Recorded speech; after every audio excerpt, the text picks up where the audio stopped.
प्यारे बच्चों, जैसा कि आपने पिछली वीडियो में आलोक धनवा द्वारा रचित काव्यांश पतंग का पैसेज 1 की व्याख्या हमारे द्वारा करवाई गई थी।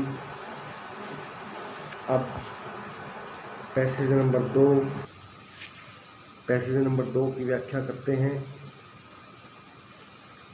जन्म से ही लाते हैं वे कपास, पृथ्वी घूमती हुई आती है उनके बेचैन पैरों के पास।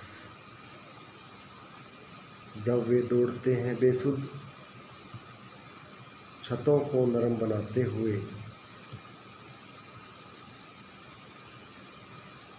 दिशाओं को मृदंग की तरह बजाते हुए, जब वे पेंग बढ़ते हुए चले आते हैं, डाल की तरह लचीले वेग से अक्षर। इसमें कवि बालमन की चेष्टाओं का मनोहारी चित्रण करते हुए कहता है कि बच्चे जन्म से ही कपास के समान कोमलता का भाव लेकर आते हैं। उनकी कोमलता को स्पर्श करने के लिए पृथ्वी भी लालायित रहती है। जब ये बच्चे मकान की छतों पर मस्त होकर दौड़ते हैं तो पृथ्वी भी उनकी बेचैन पैरों के पास उनका स्पर्श करने हेतु घूमती हुई आती है। उनकी पदचापों से यानी कि उनके पाँव से सारी दिशाओं में नगाड़ों जैसा मीठा स्वर उत्पन्न होता है। वे पतंग उड़ाते हुए वृक्ष की शाखा की तरह कोमल लचीले वेग के साथ इधर उधर झूलते हुए से अपनी मस्ती में डूबकर दौड़े आते हैं। आगे छतों के खतरनाक किनारों तक उस समय गिरने से बचाता है उन्हें सिर्फ उनके ही रोमांचित शरीर का संगीत। पतंगों की धड़कती ऊंचाइयां उन्हें थाम लेती हैं महज एक धागे के सहारे। पतंगों के साथ साथ वे भी उड़ रहे हैं अपने रंध्रों के सहारे। इसमें कवि बच्चों के क्रियाकलापों का वर्णन करते हुए कहते हैं कि अक्सर बच्चे पतंग उड़ाने के लिए मकानों की छतों के खतरनाक किनारों पर तेज गति से दौड़ते हैं तो उस समय उन्हें अन्य कोई बचाने नहीं आता, बल्कि उनके रोमांचित शरीर का संगीत ही उनकी रक्षा करता है, उन्हें गिरने से बचाता है। उस समय मात्र धागे के सहारे असीम आकाश में उड़ने वाली पतंगों की ऊंचाइयां कोमल बच्चों को सहारा प्रदान करती हैं।